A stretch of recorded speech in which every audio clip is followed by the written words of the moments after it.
Há aqui muita gente da família. Gosto muito disto. Bom, então boa tarde, Luiz Silva Dias, CEO da FCB Internacional, CEO, a empresa da qual a FCB Lisboa faz parte alegremente, parte, né, da família FCB. Antes de a gente passar para aquela fase, que é o início de toda a sessão da academia, quando o próprio convidado conversa um pouco sobre as suas origens, né? Eu tinha uma pergunta a fazer, que essa era obrigatória, né? Nós tínhamos marcado uma sessão dia 12 de março, foi justamente quando tivemos que fechar a empresa e o mundo teve que fechar por causa da pandemia. E fomos todos para a quarentena. Então, a sessão do dia 12 de março foi cancelada. Agora a gente está fazendo essa versão aqui online. O que mudou no Luiz do dia 12 de março para o Luiz de agora, de final de maio? Cresceu o cabelo. Mudou muito. Tenho reparado que muito da maneira como eu trabalhava e a maneira como eu vivia, em versão pré-pandemia, não mudou. Eu já funcionava um bocadinho nesta coisa de meio escritório em casa, ou escritório no quarto do hotel, ou escritório no aeroporto, ou escritório onde fosse. Já funcionava muito por, não Zoom, mas por videochamada, videoconferência, dependia muito deste tipo de ajuda e de softwares. Já programava a minha vida de uma maneira assim muito fragmentada, são muitos mercados, muitos fusos horários, etc. Essa parte não mudou nada. A diferença foi que eu tinha uma certa par à minha volta que deixei de ter. E como todos os portugueses pelo menos, mas como toda a gente que está a viver isto, de repente temos uma escola em casa, mais um escritório em casa, e isso obrigou-me a contemporizar um bocadinho e a tomar recurso dos truques que eu já conhecia. Em termos pessoais, não mudou nada. Sou capaz de estar a beber um bocadinho mais de vinho do que é normal, mas a culpa não é minha. Mas não houve nenhum efeito na tua cabeça? Ou seja, você não foi um daqueles que andou a repensar o planeta e a imaginar que agora que a humanidade ia encontrar o seu momento mágico? Não. Olha, o meu planeta, ou o nosso planeta da publicidade, um bocadinho, sim. É a nossa obrigação e eu acho que esta coisa tristíssima que estamos a viver, quando pudermos fazer aqui um ponto de situação, terá com certeza também algumas coisas positivas. Para o nosso lado da publicidade, eu acho que vai deixar algumas coisas muito positivas. Eu acho que nos últimos, sei lá, eu nunca conheci isto de outra maneira, sempre ouvi falar de crise, de problemas e de cortes e de restrições salariais e de budgets e de tudo e mais alguma coisa. A nossa indústria, tu se calhar podes-me falar de uma altura mais celebratória e com outras margens e eu ouço sempre falar desta história da publicidade, que era uma indústria. Eu não posso, eu comecei depois de você, Luiz. Exato. Eu já te baralho a história. Mas acho que vai ficar aqui uma coisa interessante, que é, de repente houve 2 ou 3 coisas que aconteceram e aconteceu muito depressa. E argumentos que nós tentávamos usar durante muitos anos, que caíam em saco roto, de repente tornam-se muito relevantes, especialmente para os nossos clientes. É função de uma boa agência de publicidade, tentar sempre puxar pelo valor das marcas. É uma tendência dos clientes, pelo menos os clientes das agências de publicidade, em tempo de crise, tentar ao máximo virar para a promoção, para o imediato, para a demonstração do benefício imediato e refugiarem-se em esquemas mais promocionais. Ora, esta crise foi diferente das outras, porque esta crise catapultou as vendas online. Ou melhor, catapultou as compras online. As pessoas habituaram-se, quem não estava habituado, a comprar online, foram obrigadas, não podiam ir à loja, não podiam sair de casa e para ter uma relação comercial com o mundo tiveram que exercer de uma maneira, tiveram que exercer através da internet. E de repente, acho que os clientes começam a perceber rapidamente que esta transação online é feita essencialmente através de intermediários. As Amazones vão tomar conta do mundo e agora muitíssimo depressa. Vai ser interessante ver na vida da Amazon o que é que o ano 2020 representa de mudança, de certeza que há ali uma quebra, nem sequer é uma curva, é uma quebra abrupta. Ora, se os nossos clientes estão nas mãos destes intermediários e estão nas mãos deste comprador online ultra criterioso, com todas as lojas do mundo à disposição, se não têm o valor da marca como argumento, não têm nada. E acho que se vai separar muitas águas. Não estou a dizer que isso seja bom para nós, mas eu acho que confirma pelo menos uma postura das boas agências de publicidade, e nesse sentido é bom. Aqueles que não puderem ter uma boa marca bem trabalhada como argumento, como direito a vender mais caro que um preço-custo, que é isso que é uma marca é ter o direito pleno de vender algo mais caro que um preço de custo. Se eu não tenho uma marca, eu só posso vender a preço de custo. E isso, como disse, vai separar as águas, vai tornar mais fácil a dialética entre as agências e os clientes, e como são os clientes que têm que mandar em última linha nesta mudança, nesta reorientação, eu acho que vai ser muito benéfico. Tá bom. Já voltamos ao dia de hoje, vamos agora um pouquinho lá para o passado. Fala um pouquinho das suas origens, Luiz. Você nasceu aonde? Cresceu aonde? Eu nasci na freguesia de São Domingos de Benfica, na Cruz Vermelha, e por isso não podia ser outra coisa senão um ferrenho e moderado adepto do SLB. No segundo dia da minha existência, fui para Mora, no Alentejo, onde durante 8 anos e meio, 9 anos, vivia à semana e ao fim de semana em Lisboa. E a partir de certa altura, ao fim de semana em Cascais. Era assim que... E essa origem alentejana é uma parte do seu caráter? Essa origem alentejana eu acho que é uma boa parte do meu caráter. É a parte que gosta de ser discreto, que não gosta de quadrilhice, que não gosta da vida dos outros, que trata do seu assunto e que segue em frente. Mas depois também há uma parte beirã, os meus pais são beirões, de sítios diferentes, que tem a ver com a parte de marrar em frente, de ir sempre em frente, de acreditando ou não acreditando, fazer caminho em frente. De ser teimoso, de acreditar muito na benesse e no benefício do trabalho, mas isso também podemos falar mais à frente. Estou lendo aqui características que eu identifico, suas, né? Algum Sim. low profile, ser teimoso, gostar de amarrar, gostar de trabalhar. Estou à espera de chegar agora às características de Cascais. Onde é que elas entram aqui? Entram as características de Cascais, eu acho que, como eu gosto de colocar, permitem-me sentar à mesa com qualquer pessoa e estar bem, é como eu costumo dizer. E é também uma característica portuguesa, de certa maneira, se bem que no outro sentido. Os portugueses são isso, são um povo inclusivo, são um povo interessado pelos vários cantos do mundo, são um povo que gostam de conhecer línguas, de conhecer histórias de outros sítios, que cultivam essa visão para fora. Isso permite-me, como português, sentar à mesa com grande facilidade com qualquer pessoa do mundo. Cascais dá-me aqui uma certa... Eu não queria dizer patinho, mas sim, mas também. Cascais, naquele sentido que era a aldeia ou a vila em que o rei vinha tomar banho com os pescadores e ao tirar os pomos poguinhos também com os pescadores.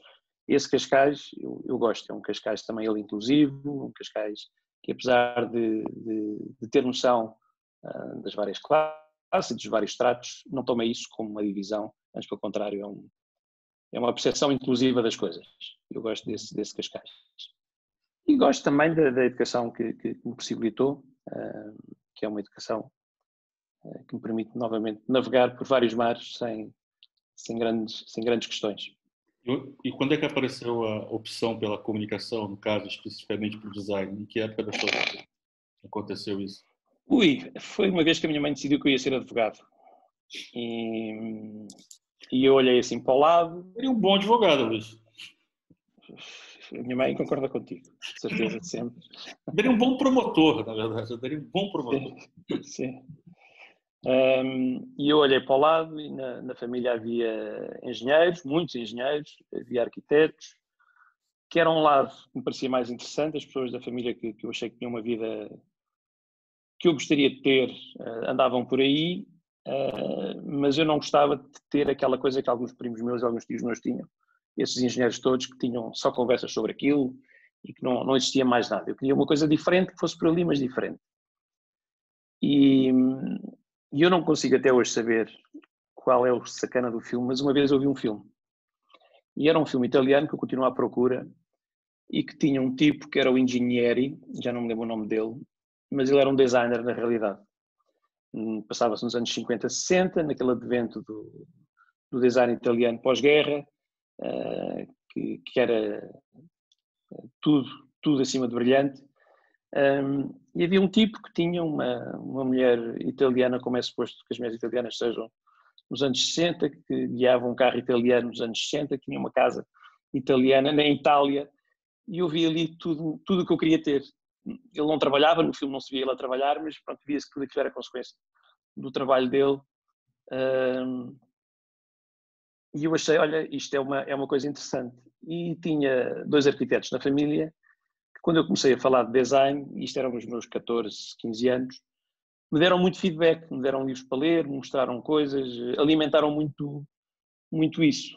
E vivia-se nos anos 80 ali um primeiro respirar europeu. Eu costumo dizer que nós éramos um país polaco,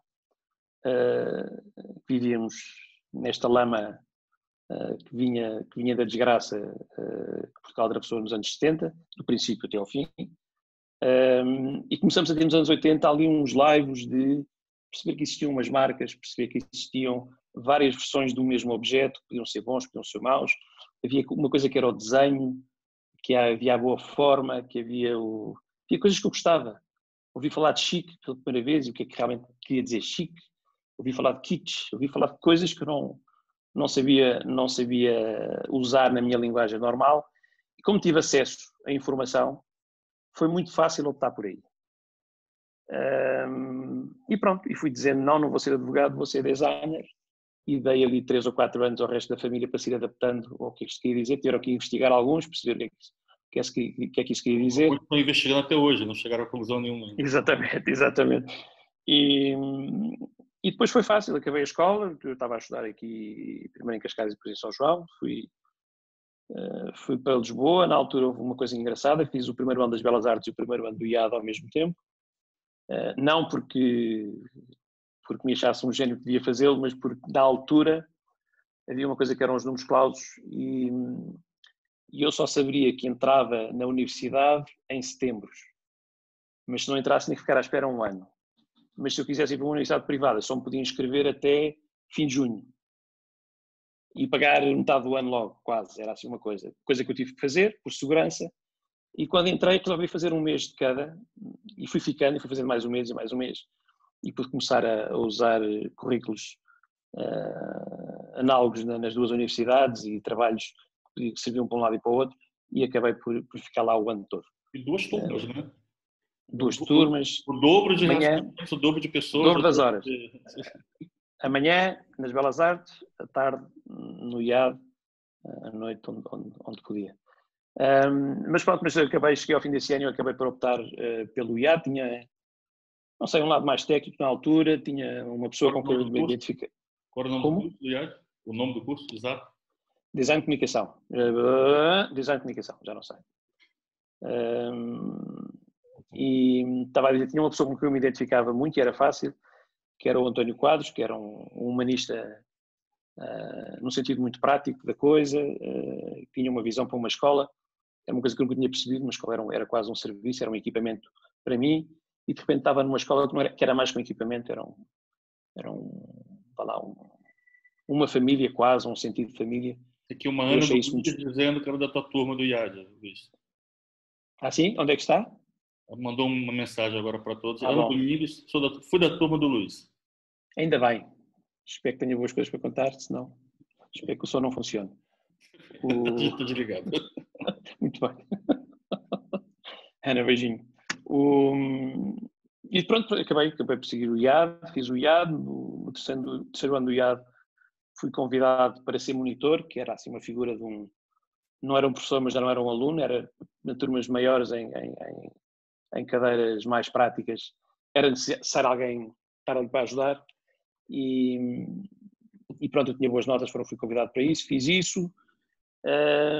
E quando o curso acabou, ou antes do curso acabar, fundei um grupo com outros 2 designers, um grupo de trabalho que depois veio a ser um ateliê de design, e comecei logo a ganhar dinheiro e eu achei que tinha feito sempre as melhores escolhas possíveis e imaginárias, porque mal saí da universidade já estava forrado, como eu achava na altura, qualquer bocadinho de dinheiro era dinheiro, quando se tem aquela idade, e sentia o vento pelas costas. E isso continuou até ser chamado a defender a pátria. Foi o último ano em que a tropa era uma coisa obrigatória e fui aprender a desmontar uma G3 e montar uma G3 em menos de 2 minutos, que é uma coisa essencial na vida. Gostou, portanto, né? Gostou, né? E gostei. Achei que não ia gostar, mas gostei. Militar até hoje. Gostei da recruta, gostei daquela primeira parte, porque passa depressa e estás... se tu vis aquilo como uma experiência social, é muito interessante.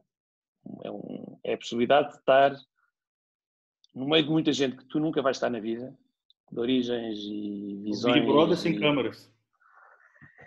Mas como todos vestem da mesma maneira e têm o mesmo corte de cabelo, também não se sente a coisa assim. E têm todas coisas para fazer, não estão ali esponjados num sofá a largar sabedoria e a apontar uns para os outros. Então essa parte eu gostei, confesso que gostei. Teve um pequeno defeito que foi, quebrou-me ali um pouco aquela dinâmica que eu já trazia. Porque eu cheguei ao fim e estava a receber ainda dinheiro do trabalho que eu tinha feito no ano anterior da tropa e vi-me com uma conta bancária com dinheiro, vi-me com nunca ter perdido um ano, então decidi que não vou trabalhar durante uns tempos até o dinheiro acabar, o que foi 7 ou 8 meses. E ao fim de 7 ou 8 meses o dinheiro acabou e recomecei a trabalhar. Foi quando apareceu o jornal, quando apareceu o Diário de Notícias? Comecei a trabalhar, voltei a dar aulas aí como professor, também no IAD, voltei a abrir o grupo de trabalho, passou a ser um ateliê e fui para o Diário de Notícias. Fui parar ao Diário de Notícias, foi uma história engraçada, foi um conselho familiar praticamente, que a certa altura me chamou e disse, essa vida não é vida, lá está, a minha família Beirã é realmente Beirã e não achou que o facto de eu ter dinheiro na conta bancária me dava autorização em viver como eu estava a viver. Sem saber que eu ia voltar a dar aulas e que eu ia voltar a ter o que etc., encarregaram-se de me arranjar uma ocupação e foi assim que eu fui parar à Luz ao Mundo, ao Diário de Notícias. Na altura, quase só por deferência, achei que ia lá ficar 3 ou 4 meses, também para aprender alguma coisa, mas por deferência das cunhas que tinham sido movidas. Mas depois, sabes o que é que isto quer dizer? Há ali um bichinho que se mete e aquilo é muito giro. Estar numa redação é muito giro. Havia muito que eu não sabia e muito que eu não sabia do que interessante que é fazer jornalismo, fazer editorial, que eu aprendi aí.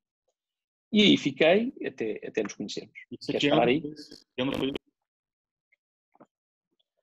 Ano 92 ou 3, mais ou menos, por aí. 93, acho eu. Fiquei até 98. Eu entrei em 96. Acho Sim. eu. Você já estava lá há 3 anos, é isso? Eu já estava lá há 3 anos.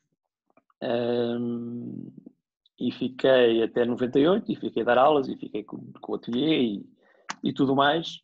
Na altura dormia pouco e não notava. Desse período, porque um dos projetos que você teve encarregado, né? Teve também possibilitou você desenvolver a sua mão, a sua cabeça, foi o DNA, né? Que foi um suplemento para quem já estava aqui. Parte dessa audiência deve lembrar. Outra parte já veio depois, outra parte estava no Brasil e também não sabe o que é. Mas você desenhou o DNA há quantos anos? O DNA, como tudo que existiu antes da internet, não existiu. E esse é um problema. Sim. Mas para quem estava vivo na altura e atento, o DNA era uma revista de sábado, do Diário de Notícias, muito interessante. Era um tipo de edição que acho que hoje em dia já não tem muito espaço. Era feito para ser excelente só. Acho que esse brief inicial, fazer uma coisa muito boa. Foste tu que fizeste o brief inicial, aliás, portanto tu sabes melhor do que eu. Mas era uma coisa para fazer como deve ser. E foi um dos momentos de privilégio da minha vida profissional. O Diário de Notícias foi uma escola em muitas coisas, deu-me acesso a muitas coisas, a Luz ao Mundo também, muito veio a partir daí, mas se eu tivesse que escolher assim, uma das coisas que eu lá fiz que gostei, eu diria que foi precisamente o DNA. Não sei, 1996? 6 até 2000? Não. Ele durou, para mim, foi até 98. Por 2 anos só? Parece mais tempo. Pareceu mais Foi a tempo. melhor parte. Foi a melhor parte. Não, E bastante ganhou tempo. imensos prêmios internacionais, inclusive de desenho. Ganhou todos os Melhor, principais prémios melhor suplemento do internacionais. mundo, né? Foi uma coisa em grande. Eu lembro de já ter deixado essa parte para trás, e podemos falar disso mais à frente, já estar na publicidade. E um ano depois disso, ainda estava a ser celebrado e a ganhar prémios. Eu lembro de, olha, vou-me despedir desta vida, e fui uma coisa que era um congresso da SND, que é a Society of News Design. Se pode haver um paralelo, é Cannes dos jornais e das revistas. E que era em Copenhaga, e fui lá, eu, o Pedro Rolo Duarte, o José Maria Ribeirinho, mais 2 ou 3, fomos lá um pouco, ainda com aquela atitude tuga, ver como era, mas celebrar, e fomos a coisa mais celebrada do evento. Foi assim uma coisa muito saborosa. E já não estava nesta coisa editorial, já tinha sido raptado pela publicidade, ainda com a desculpa de fazer design, porque quando eu saí, e tu não sabes isso, Edson Ataíde, mas quando eu saí e deixei de trabalhar em editorial e de trabalhar no ateliê, fechei o ateliê e deixei de dar aulas, fui trabalhar para uma agência chamada Edson Comunicação, Onde é que que era ficava aqui em isso? Cascais. Onde é que ficava isso? Ficava aqui ao lado de casa, ficava aqui perto, o que era muito conveniente, mudou bastante a minha vida, e voltei a ter um daqueles anos de privilégio. Não passava o tempo na praia, mas parecia, cheirava-me a sal e tinha sol, e há aqui uma dimensão humana em Mas Cascais que Lisboa não tem. sim, mas até embico uma pergunta que eu ia fazer sobre o DNA ainda, não fiz, mas encaixa bem aí, que é a vida de um jornal, e no caso até de um suplemento, apesar de ser semanal, era a vida de jornalista, né? Então, na verdade, vocês eram noites viradas, né? Pelo menos a ideia que eu tinha, que eram 2, 3 noites por semana que não se dormia, que não tinha o material necessário porque não tinha chegado o texto, ou o texto era maior, ou a foto não vinha, ou vinha foto a mais, e o editor, né, que é um diretor criativo, está ali a mudar de ideias a cada hora do que é importante, e está dialogando no caso, com o designer do projeto, que nesse caso específico, no caso do DNA, era sempre um co-editor, né? Que passava também muito do visual, né? Poderia não ser, mas essa publicação tinha essa característica. Era assim, e antes de, pronto, o DNA era um projeto semanal, já me permitia algum oxigênio, não incidia tanto nas noites, mas incidia nos fins de semana. Eu trabalhava aos fins de semana, por escolha, simplesmente porque me permitia estar com calma, isolado, a olhar para o que eu tinha que fazer. E permitia-me fazer a coisa tão bem como eu sabia, ou forçar-me ainda a saber mais à medida que íamos fazendo cada edição. Nunca aconteceu aquela coisa de a foto foi ao contrário, colocou a foto da senhora nua na capa quando não poderia? Nunca aconteceu nada disso, não? Não no DNA. Não no DNA. Mas lembro-me perfeitamente da primeira rabecada que levei, e uma das maiores até hoje, e até hoje não percebi porque é que não respondi, mas ficou-me, normalmente não é assim, por ter posto uma bandeira de Portugal ao contrário, não ao contrário na vertical, com os castelos ao contrário, como o Cavaco, mas ao contrário, porque estava ao contrário. E foi feito numa revista qualquer que falava, já não sei, mas que falava de política, era uma revista especial sobre política, e a capa era uma bandeira de Portugal, uma fotografia de alguém, uma bandeira esvoaçante, e que eu nem olhei duas vezes. Até acho que normalmente notaria este tipo de coisas, tenho esse tipo de atenção, ali não notei, não sei, e o equilíbrio das cores. A revista saiu, era uma edição que era feita para sair em todos os meios da Luz ao Mundo, Diário Notícias, Jornal Notícias, 300 mil de tiragem, na altura, ainda hoje então é uma tiragem absurda, nem nada tem 300 nem 100 mil de tiragem em Portugal, é uma coisa que já não existe. 300 mil de tiragem e a bandeira estava ao contrário. E alguém me chamou e tirou uma fotocópia de um Diário da República, onde vinha o artigo que explica como é que pode ser reproduzida a bandeira de Portugal. E que o meu corte tem que estar à esquerda, o outro tem que estar à direita. E levei uma rabecada, como até hoje ainda não percebi porque é que levei. A fotografia não era minha, a fotografia era original, a bandeira estava realmente assim na fotografia, eu só usei uma fotografia. Mas acontece. Mas aconteciam coisas muito mais interessantes. Eu li uma passagem que foi realmente na inauguração do DNA, que apesar de você ser parte inerente do projeto, você tinha um lado bastante, digamos assim, tipo, você dizia sempre, isso não vai dar certo, isso não vai dar certo, isso alguma coisa vai dar errado, não pode ser, ou seja, né, no final, quando acontecer, vai dar errado, né? Vamos proibir no dia anterior, vamos desistir, você vivia com essa coisa de que esse projeto não vai dar certo. E realmente, na véspera daquilo ir para as bancas, veio, era impresso antes, né, veio a notícia que imprimiram aquilo mal e com os filmes errados. Então, até na capa tinha a foto de um bebê, que era o filho do Pedro Roduarte, né, que parecia que tinha sido queimado num forno, porque estava todo torrado, porque estava todas as coisas erradas. Enfim, estava um nojo aquilo, né? Aí você chegou lá assim, eu não disse que ia dar errado. Aí eu falei assim, não, mas não vai ficar assim. Eu vou fazer o quê? Não, eu vou cancelar isso. Aí você, não, isso não vai acontecer, não vão deixar. Aí eu fui lá e cancelei, né? Aí a gente foi e publicou direitinho no dia seguinte. Aí você, agora eu acredito que isso vai funcionar. Mas você tinha essa coisa muito cética. Ainda tem coisa ainda hoje?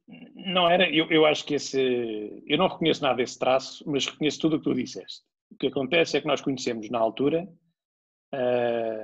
e já tínhamos um bom sentido de amizade, não é preciso estar a esconder isso, mas tu vias o teu lado, de um ponto de vista da administração, eu estava num lado mais operacional e tinha acesso a uma perspectiva que poucos tinham e que me mostrava que aquilo era uma equipa e uma máquina gigantesca, habituadíssima e completamente fluente naquilo que fazia todos os dias, mas que num momento de mudança não havia nada que articulasse essa mesma mudança. E, portanto, toda a gente ia estar concentrada a fazer muito bem a sua parte, mas que isso, num momento de mudança, não funciona. Não é assim que funciona. E eram muito poucas as pessoas que, como eu dizia na altura, trabalhavam em 3 andares daquele prédio. Eu era uma das poucas pessoas que o fazia. Isto não quer dizer nada, quer dizer que havia um andar de arquivo e de falar da origem do material de conteúdo, havia um andar de redação e havia um andar de produção, chamemos-lhe assim. E estas coisas não estavam completamente ligadas. E havia muita coisa, as pessoas não têm noção, mas nesta altura estamos a falar de uma mudança de um jornal como nunca foi feito em Portugal. E um jornal que tinha de si próprio uma ideia menor, tinha baixa autoestima. A primeira coisa que uma pessoa que trabalhasse no Diário de Notícias responderia à pergunta onde é que gostaria de trabalhar seria no público. Logo, à segunda vez diria a mesma coisa, à terceira vez a mesma coisa. E havia este sentido de peso, de gravidade ali, que era difícil de transportar. Eu limitava-me a dar expressão, a dizer, olha, há outras maneiras de fazer as coisas. E eu acho que foste, inclusive, um dos principais fatores de agilização daquela máquina, já para não falar da mudança e da visão que se introduziu ali, e que deu acesso a pessoas como eu ter a possibilidade de fazer o trabalho que fizemos. Foi uma coisa especial. O Diário de Notícias, quando eu entrei, era um jornal que tirava, vendia, melhor assim, a tiragem e as vendas são coisas diferentes, vendia 20 e tal mil, e era uma coisa envergonhada. Vinha de um desenho fantástico de um americano, que ainda hoje é um dos papas do desenho editorial, e ainda assim não vingava para além disso. E eu lembro que nesse ano de 98, tirava à semana 78 mil, tirava ao sábado com o DNA 98 mil e tirava mais de 100 mil com o Notícias Magazine ao domingo. O que permitiu uma série de coisas fantásticas, como baixar o preço de um jornal, por exemplo, para o custo final do leitor. Eu lembro-me de estarmos a fazer uma coisa completamente inusitada, que era um anúncio de página inteira num jornal. Não havia o espaço, não havia a noção de que se podia fazer um anúncio que ocupasse uma página inteira num jornal. Porque não era feito em Portugal assim, não era assim que existia. E lembro de tu entrares na minha sala e dizer, vamos fazer aqui um anúncio para esta página e tal, e não sei o quê. E eu pensar, isto vai mexer com tanta gente. Há tanta gente que se vai virar nas cadeiras. Mas tenho essa memória divertida de estar a mudar muita coisa, mas das coisas estarem a resultar, de avançarem. E a verdade é que, mesmo depois de nós sairmos, ficou lá uma máquina e aquilo continua a crescer e continua a andar, até começarem a ser feitas as neiras, mas isso já é outra história e acho que não vale a pena trazer para aqui. Mas então vamos já aqui acelerar um bocadinho só essa passagem aqui, que entretanto aí você foi trabalhar numa agência em Cascais chamada Edson, e que essa agência acabou fundindo com a FCB, e em boa verdade, no fundo você foi para essa empresa, né, e não saiu até hoje, né? Já são 22 anos, deve ser 20 de FCB oficialmente, né, e 22 anos incluindo a Edson. Fiz bem. Se for para efeitos de contagem de anos de serviço, é 22.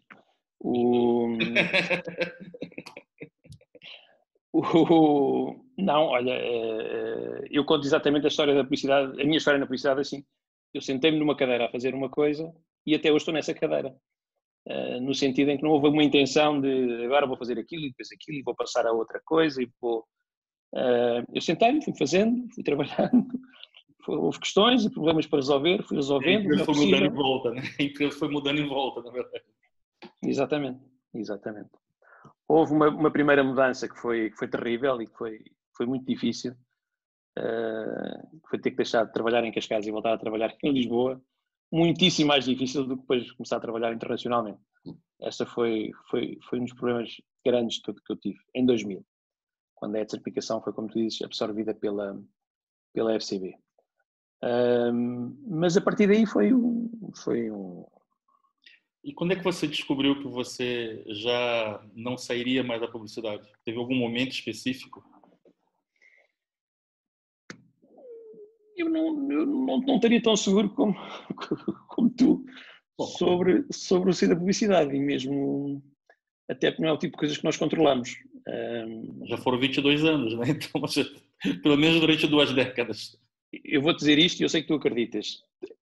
Eu não tive tempo de pensar de outra maneira. Até hoje, desde que me sentei naquela cadeira, ainda não tive tempo de estar a pensar, nem razões.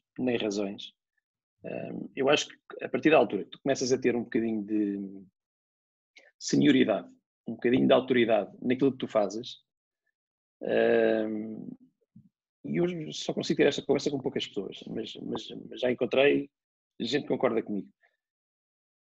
Eu acho que a nossa obrigação, se somos líderes, não é ir para um sítio que achamos que é melhor, em que as coisas são melhores ou que as pessoas lá são melhores.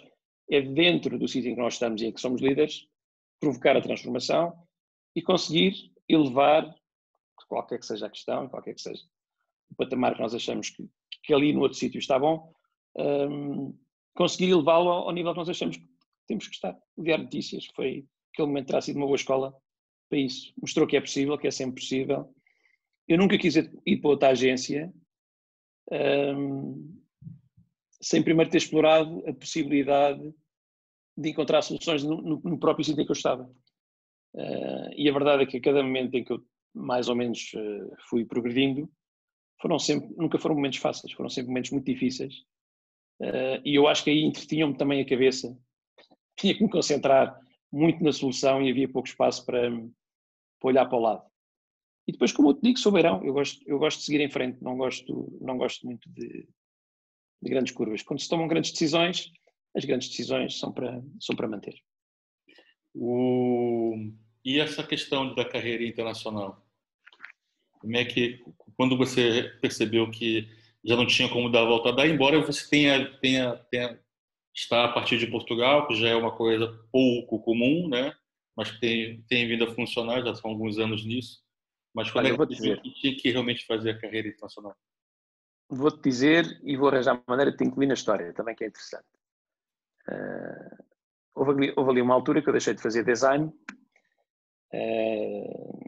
se calhar fim de 2002, e passei a ser ECD, Executive Creative Director, diretor criativo e executivo da FCB em Lisboa.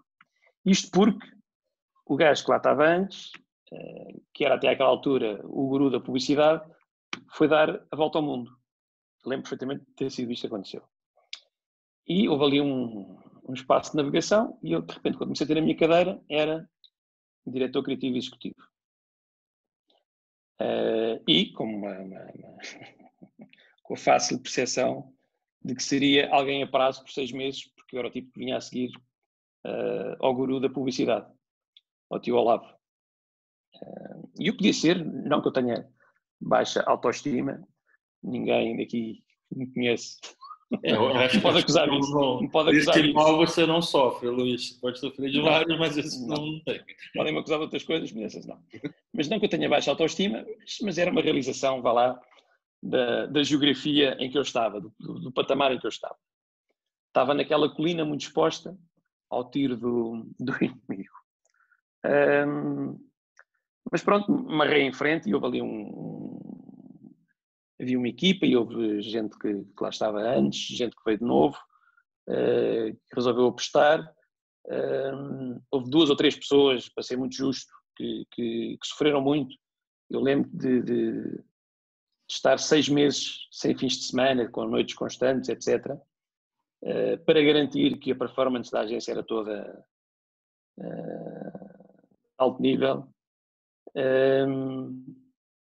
E cheguei a uma altura em que tínhamos um portfólio no espaço de 3, 4 meses que eu achava que era bonzinho, naquilo que eu percebia do que era a publicidade, ainda com a minha cabeça designer um pouco, assumo, mas que de repente da FCB global começaram a aparecer muitas confirmações. E acho que na primavera do ano seguinte houve uma reunião global, foi em Porto Rico, e eu fui convidado para apresentar uma coisa que fosse, como é que era? Como fazer bom print. Era esse o tema da apresentação. E foi, se calhar também um bocado de inocência minha, não tinha bem noção de quem era aquela audiência, que palco era aquele. Achei que eram pessoas como eu. Depois deixei de achar que eram pessoas como eu. Hoje em dia acho que eram pessoas como eu. Voltei a confirmar, mas é assim, a perspectiva às vezes provoca enganos de percepção. Fiz a apresentação e correu muito bem. Correu muito bem, tive feedback ótimo. Notei que estava a preocupar muita gente. Fui uma aposta ali para aquele evento e aquilo correu muito bem. E eu achei que, bom, isto é menos difícil do que eu pensava.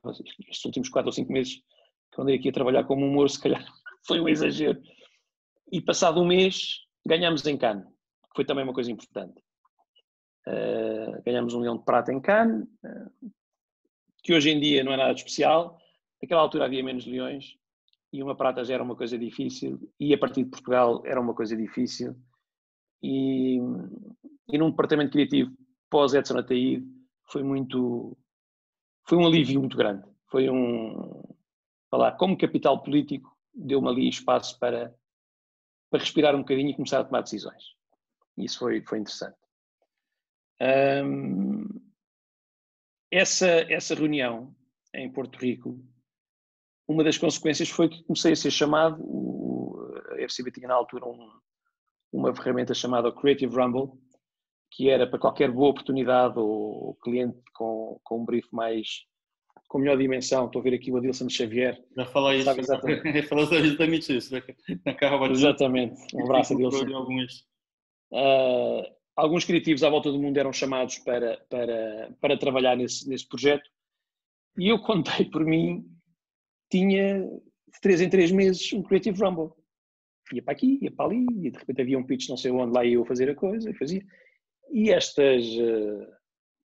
estes projetos internacionais deixavam um pouco ali uma dada Na altura não percebi, mas começaram a confirmar muito. Eu comecei a ser uma pessoa que era muito chamada para esse tipo de coisas. Pronto, por enquanto ficou assim, entretanto o tempo passou. Em 2005 tivemos o que eu chamo um excelente ano dos horríveis. Foi um excelente ano criativamente, Grand Prix em todo lado, uma equipa que ainda hoje faria inveja em qualquer sítio do mundo. A maior parte deles são CCOs em grandes agências, uma coisa impressionante. Eu diria que entre o churrasco da FCB e da Léo Burnet Lisboa, da FCB Lisboa e da Léo Burnet Lisboa, dessa altura está metade dos CCOs de Nova Iorque neste momento, o que é divertido. Mas em 2005 tivemos também um ano financeiro difícil, foi um ano de mudança e eu dei por mim no fim do ano a ser CEO da FCB Lisboa. Aí as coisas mudaram um bocadinho, voltei a entrar em território mais incerto, mas novamente uma excelente equipa, gente muito motivada, muito virada também para a frente e deixaram apostar, que apostaram em mim. Rodrigo Burge mandou um comentário que ele foi para a FCB no ano errado, pelo jeito. Tivesse estudado. Em 2006 foi um ano fantástico, foi um ano que se conseguiu garantir o brilho criativo, mas tivemos uma margem ótima que nos permitiu ter independência da network e voltar a ter decisões em casa, foi tudo ótimo. Em 2008 fui convidado para ser diretor criativo MEA, manter-me como CEO da FCB Lisboa e ser CCO da Europa e Médio Oriente. Na altura a marca na porta chamava-se Draft FCB, foi depois da fusão da Draft com a FCB, e pronto, e aí sim, passei metade da minha vida, acho que até hoje o tempo mais difícil, também por estupidez própria, mas ninguém pode ser acusado de ser bom em tudo. Esse foi o meu erro. Eu saía de manhã segunda-feira para ir a Londres, tinha uma reunião, voltava às 7 da tarde, apanhava o avião das 9, terça-feira estava em Cascais, na quarta-feira estava em Hamburgo, vinha na quinta-feira por Madrid, ficava em Madrid um dia, voltava, pronto, e todos que já fizeram esta vida, é interessante contado assim e resulta... Muito contado, mas só contado. Só contado, tá bom. Ela só ficou bem com o advento do Instagram. Antes do Instagram essa vida não era boa. Depois passou a ser boa. Uma vez eu peguei 5 aviões no mesmo dia, que foi uma coisa de Barcelona, Madrid, Lisboa, Porto, Lisboa, Barcelona. No último voo eu só desejava porque o avião caísse. Ou seja, cai logo, cai de uma vez. Quer lá saber. Mas enfim, mas aí você estava nessa vidinha aí. E estava a fazer isso e houve ali uma oportunidade, e eu nunca falo da história deste ângulo, mas para ser justo, foi um momento de progresso na minha carreira. Houve nessa altura o meu primeiro pitch de mais de 100 milhões, que é uma coisa que em Portugal eu não tinha noção que existia. E houve um pitch global. País, né? Como? Com 100 milhões você compra o país, né? Pelo menos a parte boa. E foi um pitch que durou 4 meses, me obrigou a passar um verão num país frio, e depois um outro verão seguinte também nesse país frio, mas não interessa. Mas que nós ganhamos, e ganhamos contra as principais networks do mundo, e que foi uma coisa definidora da FCB, e que a mim me certificou muito também no meu papel, já num núcleo duro, já tendo acesso às reuniões, algumas reuniões globais, alguns fóruns globais. Depois houve momentos em que as várias marcas desta empresa que passou também tiveram a simpatia de me incluir. O Adilson também, lembro perfeitamente de estar numa semana na cidade do México a pensar a Draft FCB e o posicionamento da Draft FCB, e se mostrar também como é nova imagem, um novo um novo sistema operativo, foi uma coisa engraçada. E então eu fazia parte já destas coisas. E depois, quando mudamos de draft FCB para FCB, acho eu em 2013, caiu-me no colo esta coisa da nova imagem da network, do novo posicionamento, e fiz parte de um grupo pequenino de gente que começou a preparar tudo isto antes de ser sequer anunciado que ia ser feito. Foi um processo interessante, fez-me lembrar o projeto DN, a mudança do DN, na altura, antes que isto chegasse a mãos mais públicas, tivemos a nós a trabalhar com segurança e a fazer o que é hoje a FCB Global.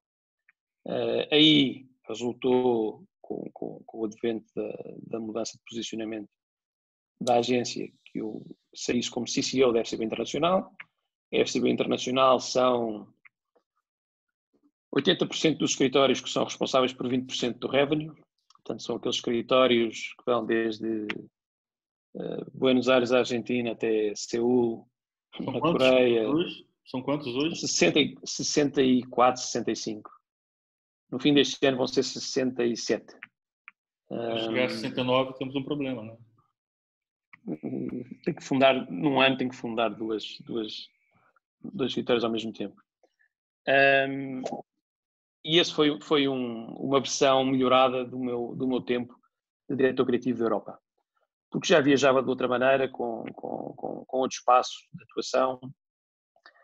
Se calhar também eu já tinha outra gravidade que não me permitia ter antes. E assim foi, e correu bem até 2018, já não sei assim, 2018, em que passei a CEO da FCB Internacional.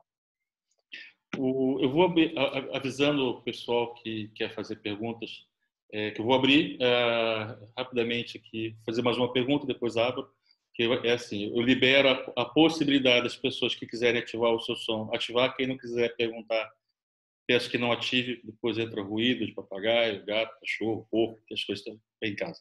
Mas quem quiser perguntar, então, poderá fazer essas perguntas diretamente ao Luiz, tá bom? Vou fazer só mais uma pergunta antes ainda. Uma curiosidade, Luiz. Aí você seguiu sua carreira, hoje você é CEO da FCB Internacional. Aí eu fico olhando, né? Você é CEO da FCB Internacional, o Guterres é o secretário-geral das Nações Unidas, o Barroso foi o presidente da União Europeia, e podia continuar aqui outros portugueses que ocupam cargos internacionais. É tudo coincidência ou é uma coisa qualquer do DNA, independente das características, dos valores individuais de cada um? Eu tenho muito gosto em responder a essa pergunta, mas vou começar por dizer que analogia tão infeliz, essa coisa de me pôr eu, depois logo o Guterres, e depois não é exatamente a mesma coisa. Olha, eu acho, e eu penso muito nisso, e mais do que isso, testo muito isso. Eu acho que os portugueses são, em certo sentido, privilegiados. E é verdade, há uma pobreza inerente ao nosso país nos últimos, vá lá, diria 150 anos, culpa do Napoleão, vamos pôr a culpa no Napoleão para não pôr em mais ninguém, que não nos permite olhar para este tipo de coisas. Mas o português, como cultura, como eu te dizia há bocado, é uma gente muito inclusiva. E eu tenho para mim que é realmente um asset, é uma qualidade que me ajudou muito na minha carreira e que me ajuda muito no meu dia-a-dia. Eu sou capaz de me sentar à mesa com 2 chineses, 2 americanos, um brasileiro e um norueguês e sair dali com uma conversa que faz sentido. E que se eu não estiver lá, a conversa não vai fazer sentido. Portanto, eu consigo articular-me, consigo perceber o que está por trás, consigo fazer diferentes tipos de humor, consigo ser universalista, no sentido verdadeiro do termo. E os portugueses são isso, e gostam disso. Os portugueses gostam de provar outros pratos, gostam de outros povos, têm uma curiosidade inerente, gostam de se rever nesses outros povos, gostam de explicar que essa coisa que vocês têm é igual a uma coisa que nós temos, se calhar aquilo. Gostam de procurar o nosso passado noutros sítios, e é um passado muito espalhado, muito abrangente, é uma geografia também emocional que se mantém, e eu acho que isso é realmente um asset.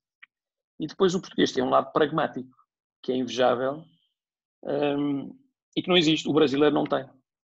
O brasileiro, estou aqui a ver o Eduardo Setorino olhar para mim, é um eterno otimista que quer celebrar e festejar e seguir em frente, e que se não há uma festa, tudo é um inferno. E o português consegue no inferno assar umas sardinhas e uns pimentos, e ainda toca ali uns ferrinhos, e faz uma festinha disfarçada, não pode fazer muito barulho para ninguém também estranhar, não é suposto fazermos muito barulho, não há mesa, e consegue encontrar ali um espaço de atuação, mesmo com um campo e um espaço naturalmente pequeno. Quando é oferecido ao português um espaço de atuação maior, aquilo sai de uma maneira muito fluida. A célula de conversa dos criativos que saem de Portugal, que tiveram carreiras muito difíceis em Portugal, complicadas, e que chegam a outros sítios e têm carreiras geniais. Um lado é o lado da condição de imigrante, que eu não tenho dúvidas, que se trabalha muito mais nessas alturas e o trabalho dá retorno. Tenho isto como uma crença absoluta. Quanto mais se trabalha, mais retorno se tem. Quanto menos se trabalha, menos retorno se tem. Mas o outro lado tem a ver com isso. Tem a ver com... nós fizemos um esforço tão grande a ser quem somos, com tão pouco, que quando temos mais alguma coisa, aquilo aparece naturalmente. Acho que faz todo sentido. Tá bom. Então, assim, agora sim, eu vou abrir aqui, vou permitir que ative o som. Só tem duas regrinhas para quem for perguntar, tá? Que é perguntas curtas e com uma interrogação no final. Tá? Quem quer perguntar? Alguém quer perguntar? Teve gente que mandou pergunta por escrito. Eu não li as perguntas por escrito. Então, quem quiser perguntar, aproveita agora e pergunta. É tudo uma gente tímida, meu Deus do céu. Então, deixa eu perguntar, então. Adilson, liga o seu som aí, Adilson. Adilson Xavier. Liguei o som. Tem que autorizar. Não, já autorizei. Então, dá uma boa tarde aqui para o Luiz. Fala, Luiz. Olá, menino. Estás bom, Adilson? Muita saudade de você. Eu estou afastado há algum tempo já da FCB e acompanho à distância, torcendo sempre, né, pelo sucesso da empresa, dos colegas. Mas eu gostaria que você esclarecesse melhor. Assim, você falou de uma reunião de Porto Rico, né, onde você teria tido o primeiro contato com o grupo, e depois da reunião no México, onde se estabeleceu um posicionamento da agência. Existem essas alterações de posicionamento de tempos em tempos ainda, ou fixou-se o posicionamento agora e vamos viajar nele? Bom, eu acho que há duas razões para mudar. Uma, porque as coisas estão mal e é preciso mudar. Nesse sentido, não prevejo nenhuma grande mudança, antes pelo contrário. Espero eu que continuemos a solidificar aquilo que para esta empresa são os pilares do sucesso que temos tido e que é muito expressivo nos últimos 2 anos, especialmente, e está a ser este ano já, dentro deste espaço Covid. E a outra razão para mudar tem a ver com a oportunidade. A oportunidade de fazer alguma coisa. Eu diria que para esse lado estaremos sempre abertos. E mais do que isso, estamos muito atentos. Há uma das coisas que eu gosto na FCB e que eu gosto de todas as empresas que são velhas e antigas e que têm mais de 100 anos e muita história para contar, é que tornam-se muito lentas no seu movimento.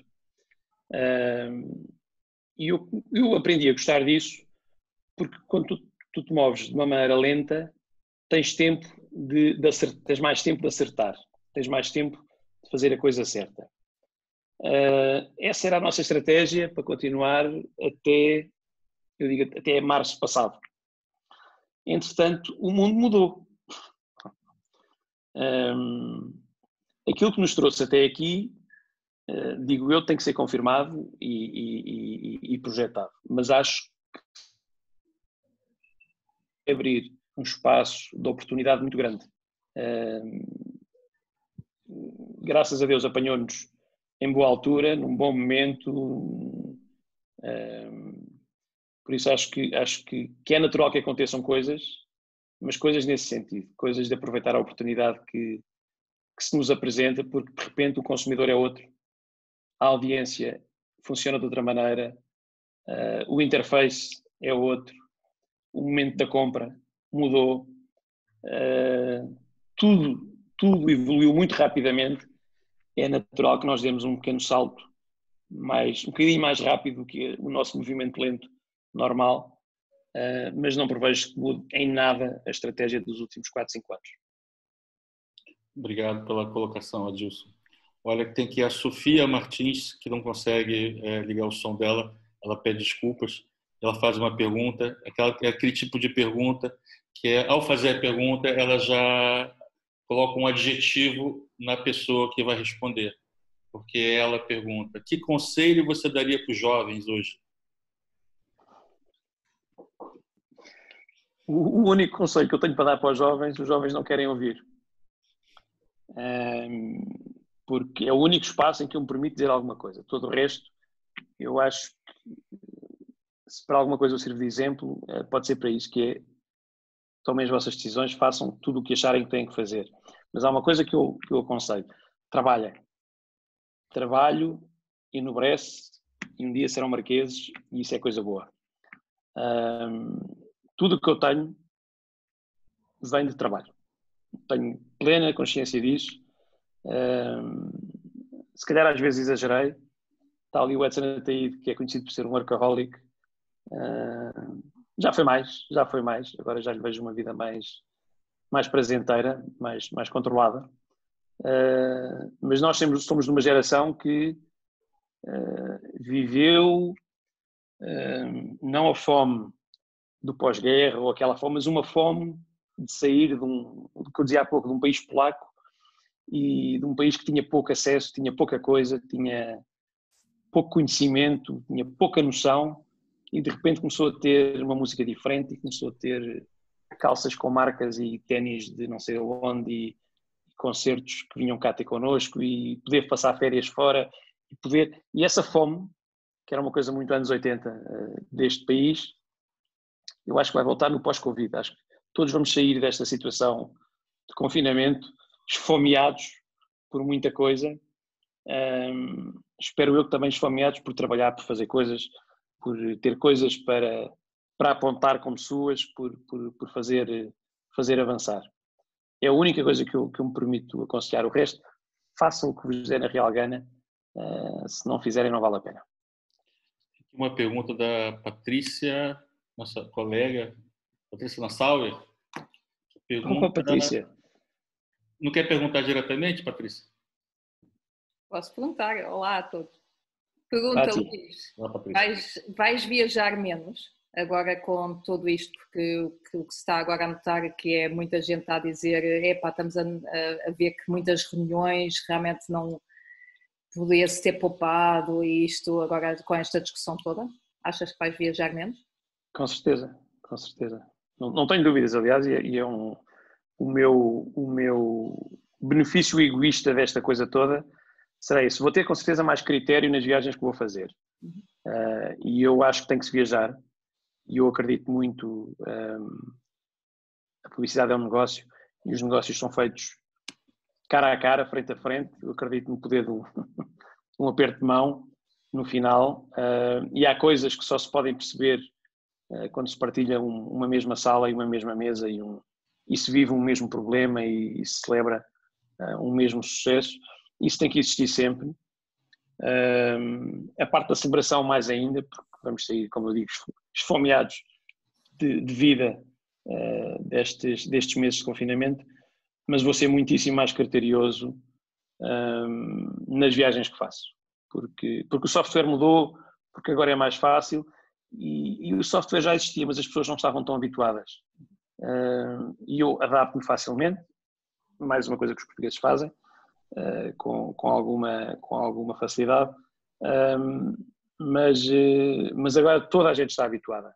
Agora toda a gente percebe o formato e já não menoriza ninguém fazer uma reunião por web conference por oposição a ter que ter uma reunião presencial. Então vai ajudar nesse elevado critério das viagens. Se puder escolher para que país vai ser essa primeira viagem? Não vou poder escolher com certeza. No mundo mágico que você escolher. No mundo mágico que você escolher. No mundo mágico ia para as Seychelles, imediatamente. Não tem, né? Abrir a delegação de Praslin, que é a ilha intermédia das Seychelles. Não é maior, não é mais pequena, é aquela que eu gosto. Não, mas será para os Estados Unidos, e que é um país que hoje em dia já não visito com tanta alegria como visitava antigamente. É um país que está a ficar estranho. Ainda nesse tema, mais ou menos, né? Uma última pergunta aqui daquela rapariga, suponho que seja uma rapariga, que não está conseguindo usar o som, que é jovens, portugueses, pelo que percebi, você aconselha a continuar em Portugal ou a emigrar para outro país? Eu não percebo porque é que me estão a perguntar coisas sobre jovens se eu já não sou jovem. Não sei. Deixei de ser especialista já há alguns anos. Eu diria assim, e vou responder como respondo aos jovens que me interessam, que são as minhas filhas. Saiam de Portugal sempre. Saiam de Portugal comprando um livro, saiam de Portugal comprando um disco, saiam de Portugal vendo cinema, mas saiam de Portugal também para trabalhar e para estudar. E comecem a trabalhar fora de Portugal se puderem. Se puderem dar a esse luxo, façam isso. E é muito mais difícil do que se pensa, e a vida não é tão má em Portugal como se pensa. Mas fica-se com essa referência e começamos a ter a noção do valor de que é estar em Portugal. Eu diria que é um acelerador de uma carreira, de começar uma carreira fora, e depois com mais noção daquilo que queremos fazer e mais noção de nós próprios como profissionais, eu acho que é um grande prémio poder voltar a trabalhar neste país. Eu sempre, não falamos disso, mas é uma das minhas teimosias favoritas ao longo da minha vida, que eu nunca quis sair de Portugal, e nos vários momentos em que me foi imposto sair de Portugal para seguir a minha carreira, eu consegui manter essa teimosia e acho que foi das coisas boas que eu fiz. Por isso, saiam de Portugal, se puderem, se nada aprender muito aqui, mas aprendam a ser grandes profissionais, e agora que se pode trabalhar para qualquer sítio do mundo, a partir de qualquer sítio do mundo, tenham depois o benefício de poder voltar para aqui, para esta terra tão boa e em que se está tão bem. Vamos lá, então. Vamos entrar para a fase final aqui. O Bernardo Tarnowski tem uma pergunta. Bernardo, pergunte aí. Bernardo? Não quer perguntar? Ele mandou por escrito. Ele quer saber que, durante a pandemia, que campanha que você achou a mais criativa? É óbvio que na pandemia estamos todos preocupados a ver que campanhas estavam acontecendo, né? Eu estava preocupado com outra coisa. É uma boa pergunta e é um bom mote. Não para responder à pergunta, não vou responder diretamente, porque eu acho que há boas campanhas e há inclusive as campanhas de InterCB que eu podia falar, mas não me fica bem fazê-lo, e também não me fica bem falar da concorrência nestes termos, mas se calhar posso falar da indústria, que é mais interessante, que houve nitidamente